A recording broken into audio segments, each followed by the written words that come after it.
ఆజానుబాహుడు, అరివీర భయంకరుడు, రణరంగంలో ఎదురులేని ధీరుడు, దుర్గ నిర్మాణ దురంధరుడు, కళాపోషణలో సాటిలేని రసజ్ఞుడు, అతడొక చారిత్రక పురుషుడు.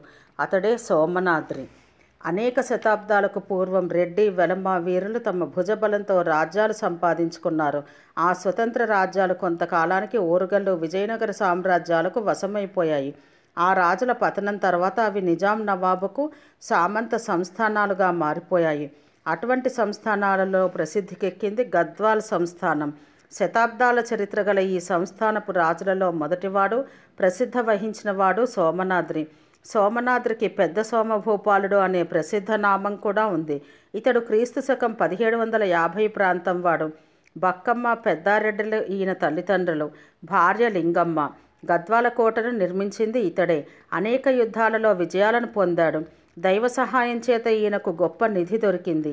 ఆ ధనంతో నగరాన్ని, దేవాలయాలను అభివృద్ధి చేసి కంచి, శ్రీరంగం, తిరుపతి వంటి చోట్ల నుంచి వచ్చిన అనేక మంది కళాకారులకు బహుమానాలను ఇచ్చిన కళాభిమాని.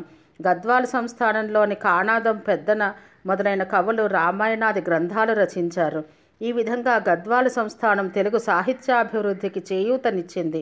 సోమనాద్రి 6 అడుగుల ఎత్తుగల గంభీర విగ్రహం, దృఢమైన నల్లని శరీరం, సాముచేత కండలు తిరిగిన పొడవైన చేతులు కలిగినవాడు. మిత్రులకు గంభీరంగా, శత్రువులకు ప్రళయకాల రుద్రుని వలె కనిపించేవాడు.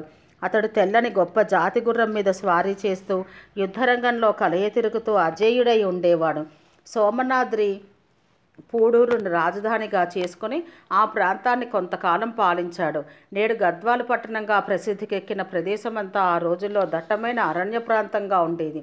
ఒకసారి వేటాడడానికి వెళ్ళిన సోమనాద్రి ఆ ప్రాంతాన్ని చూసి అది తన రాజధానికి అన్ని విధాలా అనుకూలమైనదిగా ఉంటుందని భావించాడు. వెంటనే అక్కడ కోట నిర్మాణం చేపట్టాడు. అయితే ఆ ప్రదేశానికి సమీపంలోనే ఉన్న ఉప్పేడు కోటను సయ్యద్ దావూద్ మియా పాలిస్తున్నాడు. అతడు గోల్కొండ కోట పాలకుడు. నిజాం నవాబు అయిన నాసిరుద్దౌలాకు ఆప్తుడు. దావూద్ మియా సోమనాద్రి కోట నిర్మిస్తున్న స్థలం తన ఏలుబడిలో ఉన్నదని, అందువల్ల కోట కట్టడానికి వీలు లేదని అడ్డు చెప్పాడు. సోమనాద్రి బాగా ఆలోచించాడు. కార్యసాధకుడైన సోమనాద్రి కోట నిర్మాణం అడ్డుకోవద్దని, నిర్మాణం పూర్తి కాగానే తగినంత కప్పం చెల్లిస్తానని సయ్యద్ మియాను అంగీకరింపచేశాడు. వేగంగా కోట నిర్మాణం పూర్తి చేశాడు. అనుకున్నట్లుగా సోమనాద్రి కప్పం చెల్లించలేదు. పైగా గొప్ప సైన్యాన్ని సిద్ధపరుచుకుని దావూద్ మీదకి దండయాత్రకు సిద్ధపడ్డాడు. విషయం తెలుసుకున్న దావూద్ మియా మండిపడ్డాడు. ముందు వెనుకలు ఆలోచించకుండా సోమనాద్రి మీద యుద్ధం ప్రకటించాడు. రాయచూర్ నవాబైన బసరు జంగు, ప్రాగటూరు కోటకు అధిపతి అయిన ఇదురు సాబు తమ తమ సేనలతో వచ్చి యుద్ధరంగంలో సయ్యద్కు బాసటగా నిలిచారు. ఇరుపక్షాల సైన్యాలు గద్వాలకు, రాయచూరుకు మధ్య ప్రాంతమైన అరగిద్ద దగ్గర మోహరించాయి. సంకుల సమరం జరిగింది. కొంత సైన్యాన్ని వెంట పెట్టుకుని సోమనాద్రి స్వయంగా రాయచూరు నవాబును ఢీకొన్నాడు. సోమనాద్రి ధాటికి తట్టుకోలేని బసరుజంగు యుద్ధం నుంచి తప్పుకొని తన సైన్యంతో ఇంటిముఖం పట్టాడు. సోమనాద్రి పరాక్రమాన్ని గమనించిన ప్రాగటూరు నవాబు బుద్ధి తెచ్చుకుని మెల్లగా జారుకున్నాడు. ఉప్పేడి నవాబు సయ్యద్ దావూద్ మియా మాత్రం మిగిలి ఏకాకైపోయాడు. ఇక చేసేది లేక తాను కూడా ఉప్పేడి దారి పట్టి ఏనుగుపై పారిపోతున్నాడు. సోమనాద్రి తన గుర్రాన్ని ఏనుగు మీదకి ఉసిగొల్పాడు. దావూద్ మియా భయపడి ప్రాణాలు దక్కించుకోవడం తప్ప వేరే మార్గం లేదని భావించాడు. వెంటనే తన అపజయాన్ని అంగీకరిస్తూ సోమనాద్రిని శరణు కోరుకున్నాడు. ఇక ముందెన్నడూ సోమనాద్రి జోలికి రానని మాటిచ్చాడు. యుద్ధ పరిహారంగా తన యుద్ధ చిహ్నాలైన నగారా, పచ్చజెండా, ఏనుగులను సోమనాద్రికి సమర్పించుకొని తలదించుకొని ఉప్పేడు చేరుకున్నాడు. ఎలాగో ఆ రాత్రి గడిపాడు సయ్యద్ దావూద్ మియా. మర్నాడు ఉదయాన్నే తన కోట మీదకి ఎక్కి గద్వాల కోట కేసి చూశాడు. గద్వాల కోటపై రెపరెపలాడుతున్న తన పచ్చజెండా కనిపించేసరికి కడుపులో మండింది. ఎలాగైనా తాను కోల్పోయిన వాటిని వెనక్కి తెచ్చుకోవాలనుకున్నాడు. వెంటనే పల్లకీలో హైదరాబాద్ పోయి గోల్కొండ నవాబుతో తన దీనస్థితిని చెప్పుకున్నాడు. సోమనాద్రిని దండించి తనకు మనశ్శాంతి చేకూర్చమని కోరాడు.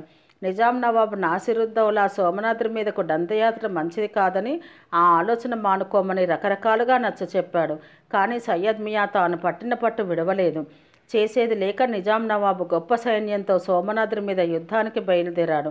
పూర్వం సోమనాద్రి చేతిలో ఓడిపోయి పరాభవంతో కుంగిపోతున్న రాయచూరు, ప్రాగటూరు నవాబులు తమ కక్ష తీర్చుకోవాలనే కోరికతో నిజాం సైన్యంలోకి వచ్చి చేరారు.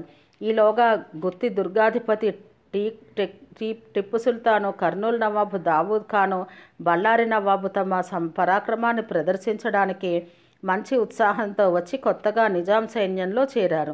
తుంగభద్రా నదికి దక్షిణాన ఉన్న నెడుదూరుకు చేరుకున్నది నిజాం సైన్యం. తుంగభద్రకు ఉత్తర తీరంలో ఉన్న కలుగోట్ల గ్రామంలో సోమనాద్రి సైన్యం విడిది చేసింది. ఈ రెండు గ్రామాల్లో ఇప్పటికీ ఆనాటి యుద్ధపు ఆనవాళ్లుగా తాత్కాలిక బుర్జులు, మిట్టలు దర్శనమిస్తాయి. ఆలస్యం చేయడం ఇష్టం లేని సోమనాద్రే మొదట తన సైన్యంతో తుంగభద్రా నదిని దాటి తెల్లవారక ముందే నిజాం సైన్యాన్ని ముట్టడించాడు. సాయంకాలం వరకు భయంకరంగా యుద్ధం చేస్తూ నిజాం సైన్యాన్ని చీల్చి చెండాడాడు. చీకటి పడడంతో తన సైన్యాన్ని మరల్చి నదిని దాటి కలుగోట్లను చేరి విశ్రమించాడు. సోమనాద్రి పరాక్రమాన్ని చూసిన నిజాం నవాబు కలవరపడ్డాడు. వెంటనే దర్బారు చేసి సోమనాద్రిని లొంగదీసుకునే ఉపాయం చెప్పమన్నాడు. అప్పుడొక సర్దారు, సోమనాద్రి శక్తి అంతా అతని గుర్రంలోనే ఉంది, దాన్ని వశం చేసుకుంటే కానీ అతడు వశం కాడు అని వివరించాడు. వెంటనే నిజాం ఎలాగైనా సోమనాద్రి గుర్రాన్ని దొంగిలించి అతన్ని వంచాలని ఆలోచించాడు. తెల్లారేసరికి సోమనాద్రి గుర్రాన్ని తెచ్చేవారికి జాగీరిస్తానని ప్రకటించాడు. చూస్తూ చూస్తూ మృత్యుముఖంలోకి ఎవరు ప్రవేశిస్తారు? చివరికి ఒక సైసు సిద్ధమయ్యాడు. ప్రాణాలకు తెగించి నడుముకు కళ్ళెం బిగించి ఒంటరిగా కలుగోట్లకు ప్రయాణమయ్యాడు. ఎలాగో కష్టపడి సైసు మెల్లగా చప్పుడు కాకుండా గుర్రాన్ని సమీపించాడు. కళ్ళెం తగిలించి పాగా నుంచి తప్పించాడు. గుర్రం మీదకి ఎక్కి వేగంగా తిరుగుముఖం పట్టాడు. గుర్రాన్ని చూడగానే నిజాం ఆనందానికి అంతు లేకుండా పోయింది. వెంటనే ఆ సైజుకు జాగీర్తో పాటు ఒక బంగారు కడియాన్ని కూడా బహుమానంగా ఇచ్చాడు. తెల్లవారింది. గుర్రం లేకపోవడాన్ని గమనించిన సోమనాద్రి సైన్యంలో కలకలం బయలుదేరింది. తన కుడి చెయ్యి పోయిందని భావించాడు సోమనాద్రి. అయినా ధైర్యాన్ని విడవలేదు. నిజాం సైన్యంతో తలపడ్డాడు. ఆ రోజు ఎలాగో యుద్ధం సాగించాడు. సాయంకాలం ఉభయ సైన్యాలు యుద్ధాన్ని విరమించాయి. కలుగోట్ల చేరుకున్న సోమనాద్రి ఆ రాత్రి తన వారితో సమాలోచన చేశాడు. తెల్లారేసరికి తన గుర్రాన్ని ఎవరు తెస్తారో వారికి నా గుర్రం ఒక రోజంతా ఎంత భూమిలో తిరుగుతుందో అంత భూమిని ఈనాముగా ఇస్తానని ప్రకటించాడు. గద్వాలకు 10 మైళ్ళ దూరంలో బొచ్చంగన్నపల్లి అనే గ్రామం ఉంది. అక్కడి నుంచి వచ్చిన బోయ సర్దారు హనుమప్ప నాయుడు ఆ విషయం తెలుసుకున్నాడు. వెంటనే గుర్రాన్ని తేవడానికి సిద్ధపడ్డాడు. అతడు జొన్న చప్పను ఒక మోపుగా కట్టి నెత్తి మీద పెట్టుకుని నిజాం డేరాలో సమీపించాడు. ఆ మోపును 5 రూపాయలు ఇస్తే కానీ ఇవ్వను అంటూ బేరం కుదరనివ్వకుండా సోమనాద్రి గుర్రం కోసం ముందు డేరాలకు పోతున్నాడు హనుమప్ప. ఒక ప్రత్యేక స్థలంలో గుర్రం కనబడింది. గుర్రం కూడా హనుమప్పను చూసి సకిలించింది. గుర్రం కళ్ళలో కాంతి, నిక్కించిన చెవులు, తల ఆడించడం వంటి చేష్టలు చూసిన సిపాయిలు హనుమప్ప నాయుడిని అనుమానంగా చూశారు. అయినా గుర్రం దంటు పుల్లల కోసం ఇలా చేసిందనుకుని సమాధానపడ్డారు. గుర్రాన్ని చూసిన హనుమప్ప నాయుడు చొప్పను అతి తక్కువ ధరకు విక్రయించాడు. కొంతసేపటికి ఒకడు వచ్చి క్రయధనం ఇచ్చి వెళ్ళిపోయాడు. ఇదే తగిన సమయమని భావించిన హనుమప్ప వెంటనే గుర్రపు పాగాల్లో ఉన్న గడ్డి కుప్ప కిందకి దూరాడు. వెళ్ళకిలా పడుకున్నాడు. గుర్రం కూడా హనుమప్ప కనిపించకపోవడంతో తన్నుకుంటూ కాళ్ళకు కట్టిన గూటాన్ని ఊడబెరికింది. వెంటనే ఒక సిపాయి వచ్చి గూటాన్ని గడ్డిపై మోపి భూమిలోకి పాతాడు.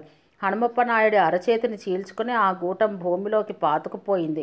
నొప్పితో ప్రాణాలు పోయే స్థితి వచ్చిన స్వామి కార్యం తలుచుకుంటూ కదలక మెదలక ఆ బాధను ఓర్చుకున్నాడు హనుమప్ప.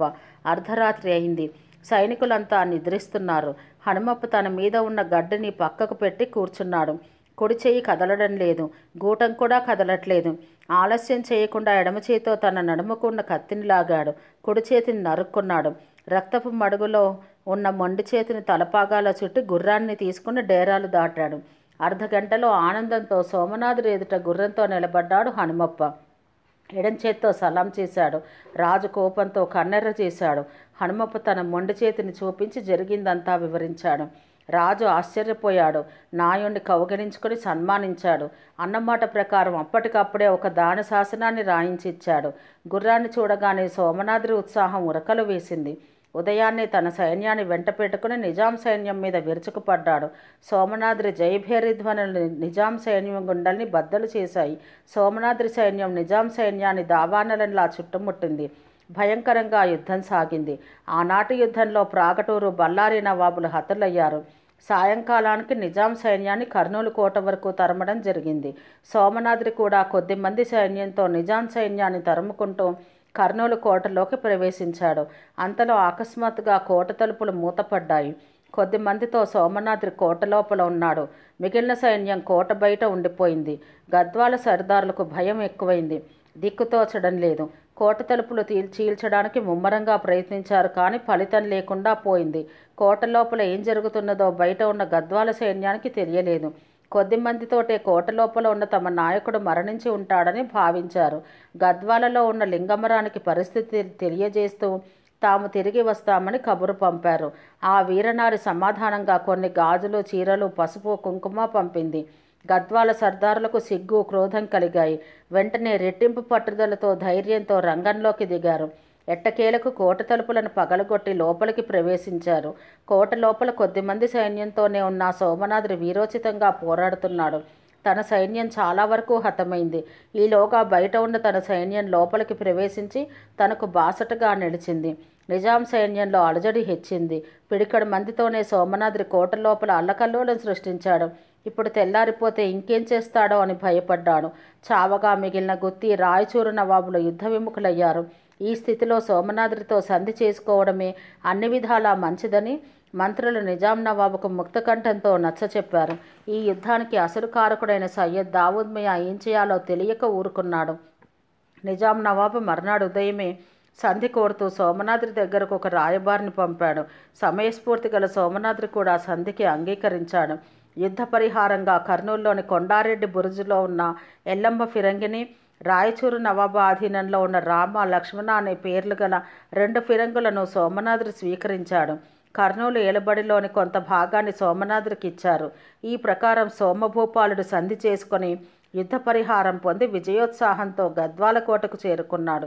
యుద్ధం ముగిసిన తర్వాత సోమనాద్రి తాను అన్నమాట ప్రకారం గుర్రం ఒక దినం తిరిగినంత భూమిని హనుమప్ప నాయుడికి ఇనాముగా ఇచ్చాడు. ఈనాటికి బొచ్చంగన్నపల్లిలో హనుమప్ప సంతతి వారు ఈ భూములను అనుభవిస్తూ తమకు ఆ భూమి ఎక్కువ కావడం వల్ల అందులో కొంత భూమిని ఇతరులకు ఇనాముగా ఇచ్చి తమ దాతృత్వాన్ని చాటుకున్నారు. ఇలాంటి ఎందరో మహనీయుల వల్ల మన దేశం మనకి దక్కింది.